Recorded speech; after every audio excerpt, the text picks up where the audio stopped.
Burwellbeing with Sally Lander. Hello, I'm Sally Lander, a yoga teacher living and teaching in Burwell. Welcome to Burwellbeing. Over the next few weeks and months, I'm going to interview some of the people at the centre of Burwell's well-being. And today, the 8th of January 2021, it's someone who can fairly be described as the heart and soul of Burwell. I've known Eleanor Williams, our vicar, for many years, and I don't think she'll enjoy what she might see as extravagant praise. But what can you do? She's fabulous. Eleanor has had a fascinating career, especially when we're thinking about health and well-being. She worked as a GP in Cambridge for 21 years. In 2007, having trained to become an ordained minister for 3 years, while still working as a GP, she began life as a curate in Milton, before finally leaving general practice when she moved to Burwell and took over as vicar in 2011, working with what strikes me as a really great team. Of course, we mustn't forget that her post is in fact as vicar of Burwell with Reach, and last year she was also made an honorary canon of Ely Cathedral. There are so many elements to her work, including Centrepiece, the wonderful bookshop and support centre, now sadly closed during the pandemic. Eleanor and her team have responded to the changing situation in so many ways, taking some of what they do online very early, for example. Thank you so much for joining me, Eleanor. Got a list of questions, and the first one is, what do you love about Burwell? Having lived in Burwell for nearly 10 years, I'd never lived in a village before, and I love the sense of connection and community, which is a very powerful part of Burwell life, and reach in a different kind of way. And what I love is being able to walk straight out into the countryside and walk and walk and walk. And I know people talk about the fens and the skies, but I do love the huge expanse of sky and the sunrises and sunsets. Disappoints my husband who came from the north and loves the hills, but the skies here are just amazing. Oh, yes, it's so beautiful, isn't it? I just love the fens. It took me a while, but for the last 10 years or so, I've really been in love with it. And then I wondered if you could explain to us a bit more about your relationship with Burwell and, of course, Reach as well. Okay, yeah. So my job title is the Vicar of Burwell with Reach, and vicar means representative of. So I'm effectively the representative of the Church of England here. I'm the bishop's deputy, if you like. And I think for some people, perhaps I also represent God. It's a historic and a very public role. So a lot of people might know who I am and might have preconceived ideas about what a vicar is. But they may not necessarily know too much about what I do. Also, some people call me vicarette. Oh, what do you think about that? Don't mind. I think it's good. It was someone I met dog walking, morning vicarette, and actually I quite like it. Oh, it's really sweet. And so I know it's a long story, but I really would like to know the whole story of how you came to be doing this work. Okay, all right. Well, I've been a Christian since I was about 10. My family weren't churchgoers at the time, but I was involved in a children's group, and I was attracted to the message that they were teaching and made a commitment to follow Jesus, even at that relatively young age, which was deeply significant for me. And then I went looking through career choices over the next few years, and a major influence was how I might offer my life to serve God and serve others.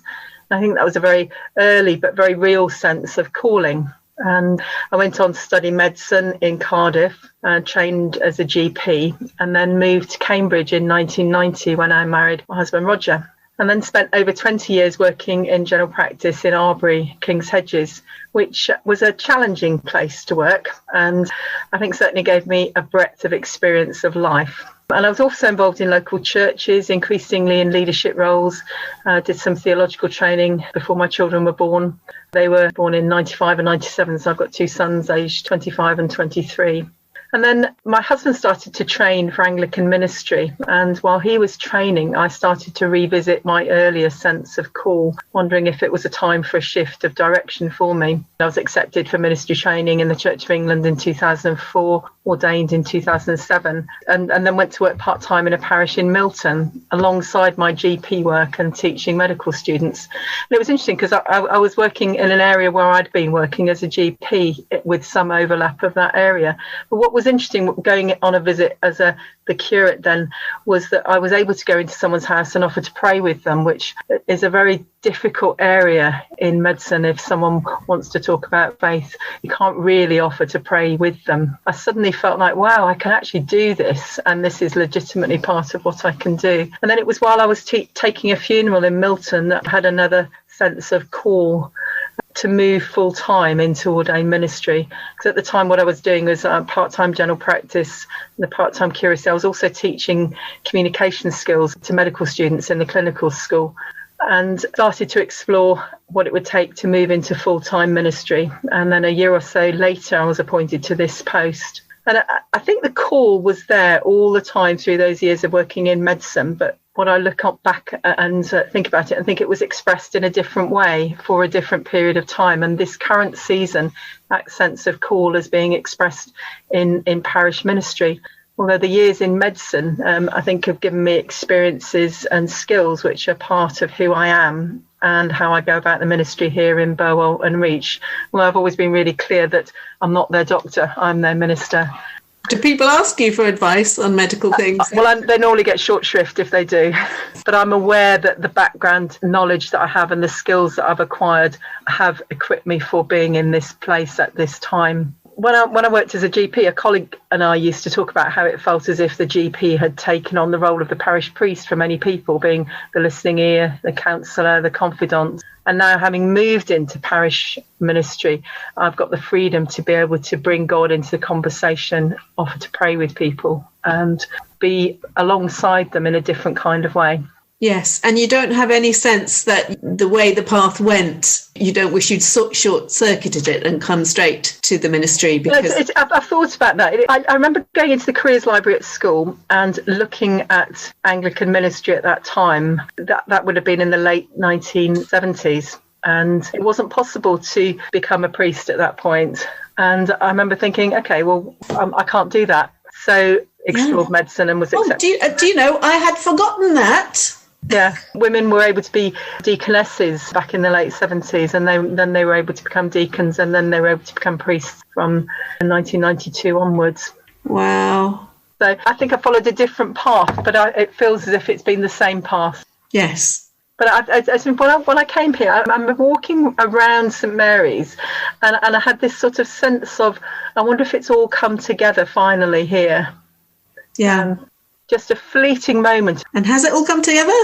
I think so. I think it's been very challenging, but I think I am here in this place at this time, and I've brought the background and the skills that all of those years in medicine and in church work in different ways have contributed to who I am and what I'm doing now. Yes. My husband's an architect and he does a lot of church work and works a lot with vicars, obviously. And coming to know a few of them, I've always thought it's an incredibly tough job, but people don't think that it is. You do get the people who say, oh, you only work one day a week, don't you? It's like, no.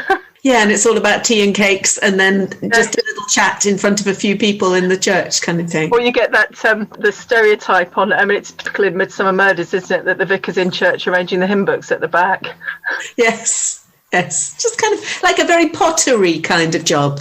I'm just going to potter around here for a bit. I do think that there is a role for pottering around and meeting people.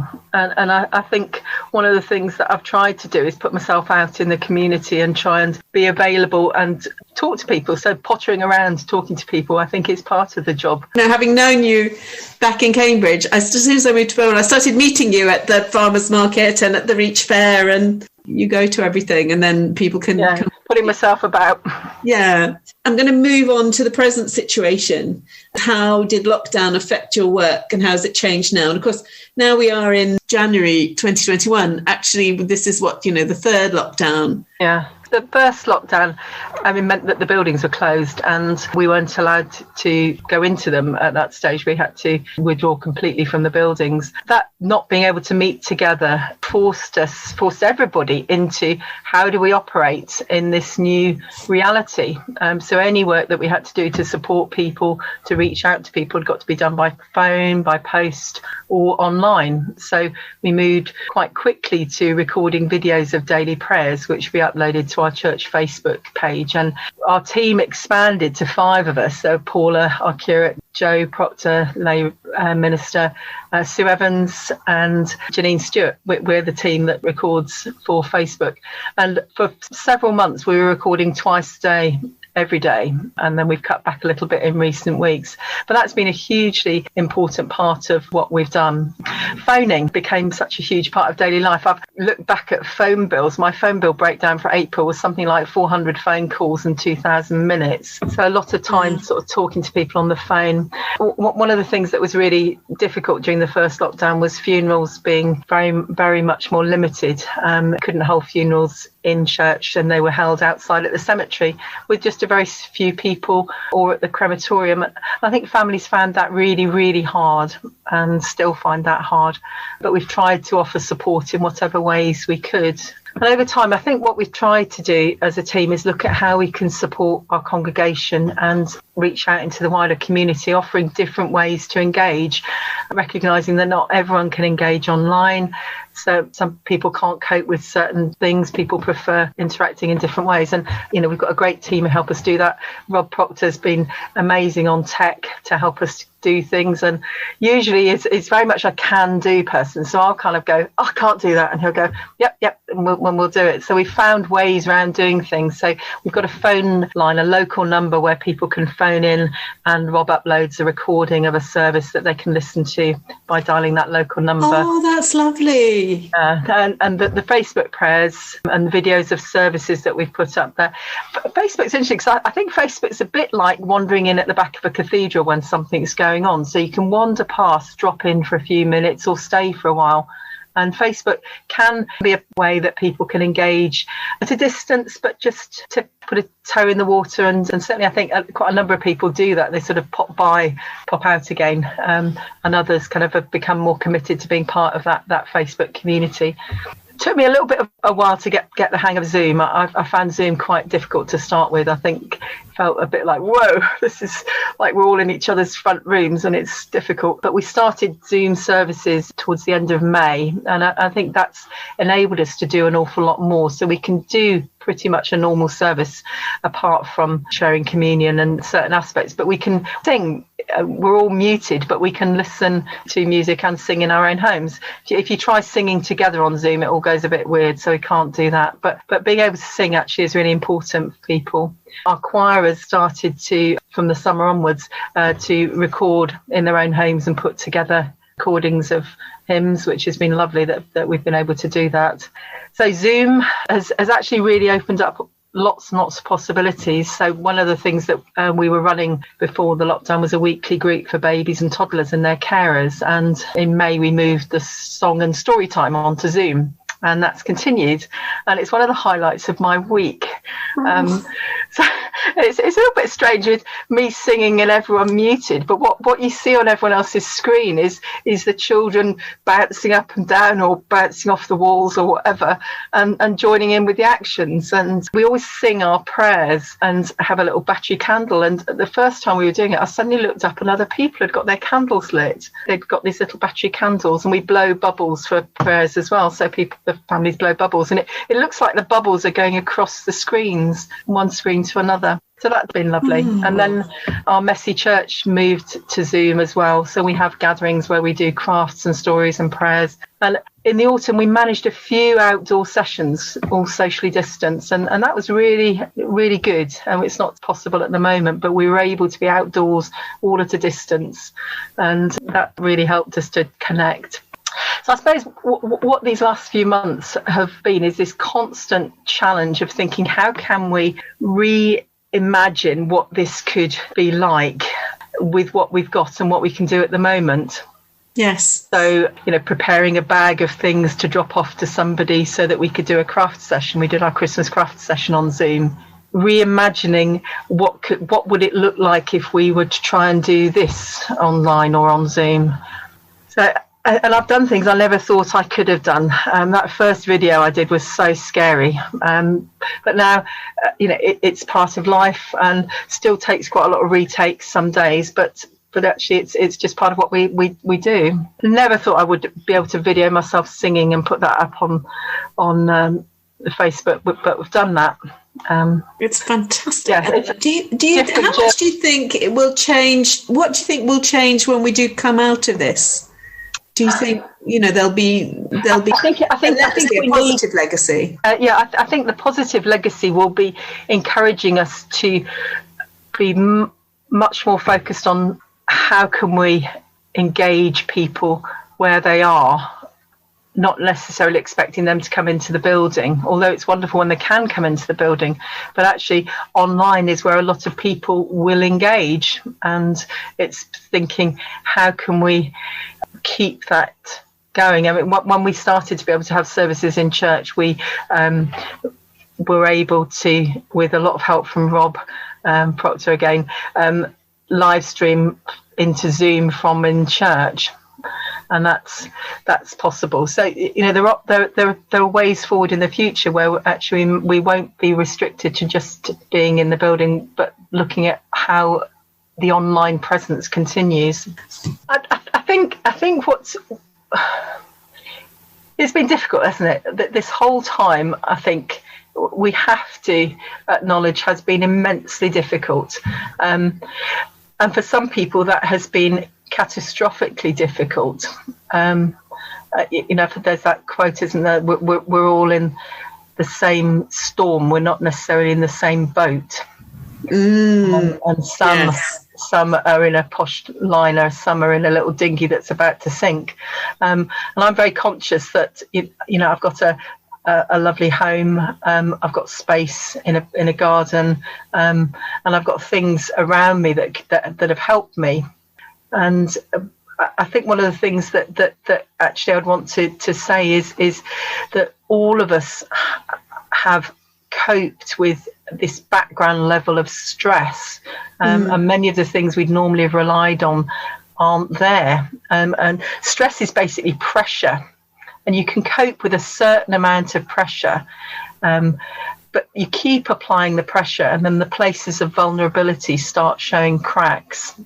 And I think, I've been really conscious that there are times when I've felt really like I'm about to crack here, and struggle with my own mental health and staying on an even keel. And some days I just can't function, can't think, can't concentrate, get preoccupied with something and can't sort of get onto task. I think the constant level of change has been bewildering, getting to grips with each new change in legislation, how it affects us. And for me, I guess having the responsibility to put the appropriate measures in place. Yes, taking decisions to are we okay to open? Or should we like we've recently taken a decision that although we're allowed to have services in church at the moment, that we won't be having Sunday services in church during the current lockdown. But those sorts of decisions are difficult, and it's all taken its toll. I think for many of us, not seeing family, not being able to go away and go on holiday. So all of that is going on, and I'm not immune to that, and I'm aware of vulnerabilities. I think some of the coping with it is about being aware of where our vulnerabilities are and what can help us with that.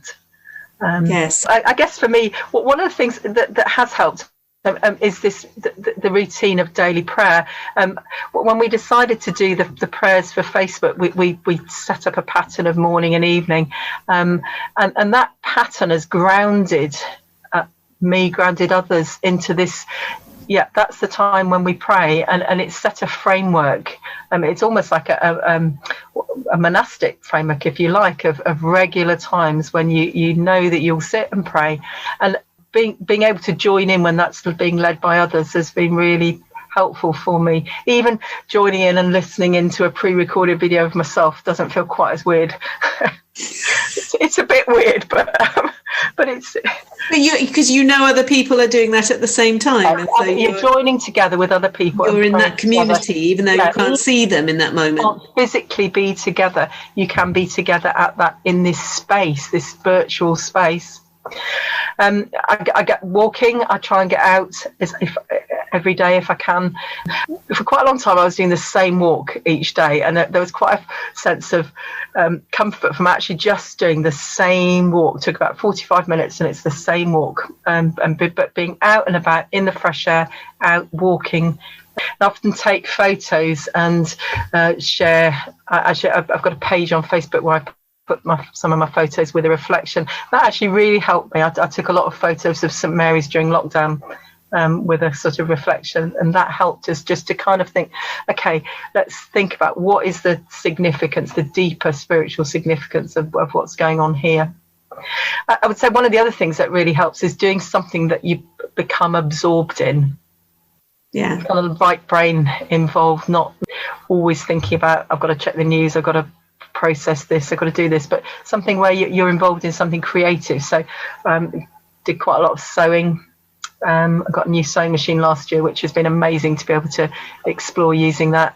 I came quite late in the day to bread making, but doing sourdough bread making since about August, which has been lovely. And then simple things like colouring, jigsaws, actually something that just has been able to get me absorbed. And then probably the geekiest thing really is but it's like comfort watching, is going right from the beginning of the new Doctor Who's and watching all of them. So I'm up to about series 7 of the new set of Doctor Who's, not quite at the end of Matt Smith, but that's been really helpful, is just going right back to Doctor Who. Can't take that's David Tennant and Christopher Eccleston. And yeah, Christopher Eccleston, David Tennant, Matt Smith. I'm not on to Peter Capaldi yet, but we'll get there. Fantastic. And do your family like those as well? Is that just you? Well, they do, but that's been my kind of, I'll go and sit and just watch Doctor Who. Gosh, we have really strong memories of watching those with our kids. The bits that you missed the first time round. Oh, fantastic. That's absolutely wonderful. I was wondering about particularly during lockdown, but for both the jobs that you've done in general, let alone in these times, possibly, very, very stressful jobs, because people come to you with their troubles, don't they? And that the extent to which you take something in or live with it, or, do you have anything to say about that, and advice for other people when people come to them with their troubles? I think being aware of what you can and what you can't do, and being aware of your limits and saying, no, I can't do that. I can only do this, and that's the best I can do in this situation, and that's what I will do. And not beating yourself up about what you can't do. Just being able to let go of it. Being able to let go, and but you're probably aware of that thing about looking at what you can control and what you can't control. And I'm not always very good at this one, but trying to actually identify, I can control these aspects of things, I can't control those, and actually I just need to leave those. I need to live in the moment, I need to dwell in the moment, not so much be focusing what I can't actually control. I can't control what's going to happen tomorrow. Thank you. Yeah. Don't worry about tomorrow. Tomorrow's got enough worries of its own. Starting back teaching the yoga classes this week, everybody's just coming in with this kind of what's going to happen. Suddenly seeing 50, 60 people this week that I haven't seen for 2 weeks. Yeah. It's a really odd time, isn't it? And people, just are wanting to look ahead and wanting it to finish. And I think the difficulty is we can't actually do that at the moment. We can only do a little bit at a time, and I'm very conscious that I can't plan too much ahead at the moment. I can't. My brain can't do it. No, but it's pointless, isn't it? Because we finally learnt that things are unpredictable. Yeah. So much, and you need to do a certain amount of planning, but recognising that to some extent it's going to have to be day by day, moment by moment, by the grace of God, just this next step and this next step. Yes.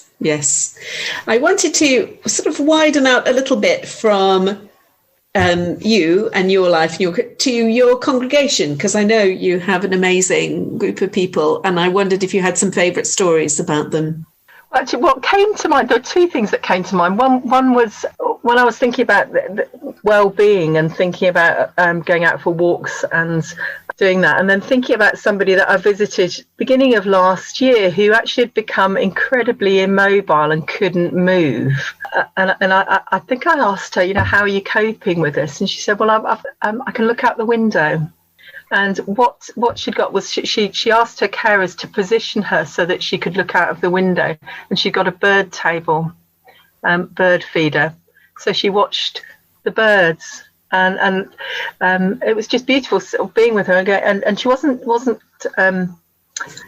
angry or bitter or whatever about not being able to move, but it was, well, I just watched the birds, and it was just very powerful, that sort of being able to take from what she could do something very meaningful for her for that moment.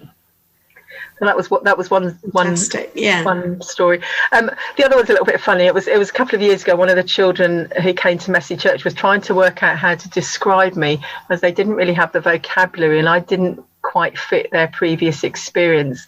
So they called me the church princess. I loved it. Look, it just makes me smile when I remember it and think about, wow, the church princess. Wants a bit of a fancy dress for that. That's definitely the best one. Oh, that is so... Well, it's like a castle, isn't it, the church? Well, I think some people call it the castle. That's the church castle because it's got the crenellations on the top. Yeah, it's very castle like a castle. It's so grand. Yes. Yeah, very grand. Yeah. Oh, that is fantastic. Okay, well, I think we're drawing towards the end now. So I think we touched a little bit, but all the different ways of getting in touch. So I wanted to ask, what's the best way, or what are the best ways for people to find out what the church offers and to get in touch with you? Okay, I mean, there's lots of ways. I mean, the phone number, my phone number's up on the board outside St Mary's. It's in Clunch. It's in all sorts of different places. Phone, email, message on Facebook. I get quite a lot of baptism requests actually via Facebook Messenger, which is interesting. And I'm not on. I'm sort of theoretically on Twitter, but I don't really do that. So. Not that way. Our website has a lot of information. We're trying to keep that up to date each week with what's on. I mean, just simply on the church door and Reach in the church there, we're trying to put something that explains what's going on and how to get in touch. So I think what I would just say is please get in touch if you think it would be helpful to talk, if you want to find out about what's going on. If you're struggling financially, I mean, one of the things that's become apparent, particularly over the last few weeks and months, is how the lockdown has impacted many families financially, and it's been really difficult. What I can do is help to put you in touch with the food bank.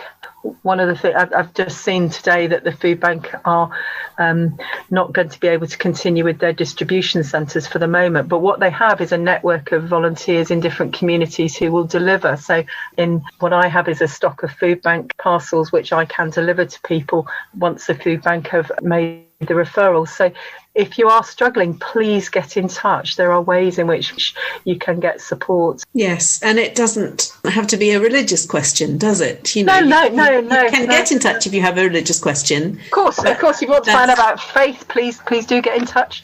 I'm very happy to talk about that. But I'm also, I'm not very good on kind of dealing with your plumbing questions, but and yes, and refuse to prescribe. I'm not going to. I remember someone when I first got here rolling up their trouser leg and trying to show me their rash, and I'm going, no, I'm not going there. I'm not going to look at your rash for you. That is not your job, definitely. No. So I'm glad you're clear on your boundaries. Yeah. That's fantastic. And then the final question, which I know we've touched on a little, a lot already on all the things that you do, but is based on your expertise. Can you give us a tip for maintaining our health and well-being? What came to mind was ask for help. It's not a sign of weakness to say you're struggling, whether that's emotionally, physically, financially, spiritually. We're all under pressure and there are things that can help. So ask for help. Thank you. And try praying. One of the most basic prayers of all is help. That's lovely. Thank you. So thank you for inviting me. Hope to see you again. I've missed seeing you around the village during this time. We haven't bumped into each other since this all started. Lovely to talk to you, Sally. Burwellbeing with Sally Lander.